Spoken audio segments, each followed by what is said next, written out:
right after I graduated pharmacy school for 1 year. So I didn't mention this, but I did a fellowship in the title was Educational Technology, Research and Development.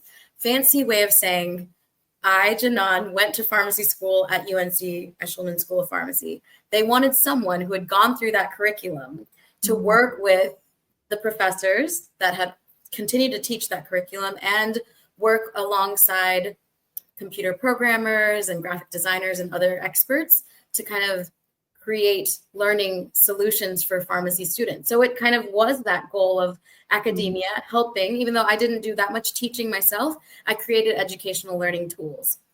Doing that for a year opened the door and opened the horizon to another professor of mine who had been my mentor, who said, Janan, the American Pharmacists Association, the place you mentioned, they're looking for a pharmacist that has experience in educational technology. They're trying to build their online platform of learning tools, and you should apply. That sounds just like you. And it really sounded like me.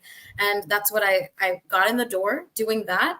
But that was within the book publishing department. So I ended up once again seeking mentors and doing things a little bit beyond my job description because I was curious and I happen to love books. And that's how I learned everything that I do know about publishing. Wow. Okay. I have some more follow-up questions to that, because I think for those who are listening, they're like, so how are you finding these mentors specifically to help you? Like, it seems like everything just fall in place, but I don't think that's the case, right? You intentionally seek out individuals and you know what you want. So it sounds like it falls in place on its own, but I know it's not. So how do you deliberately looking for these mentors to set up like literally a fellowship for yourself, like for you, it seems like, and then get into this position? So how did you find these mentors and what do you say to them? Like, for someone listening to this, they're like, I want to do similar to what you know. Like, what do you say? Who do you come up and what do you say to these individuals for them to say, yes, I'll mentor you along the way?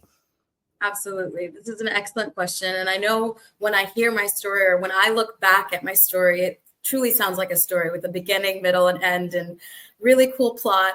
When I was going through all of this, I didn't have everything figured out or anything much figured out other than knowing what I loved. I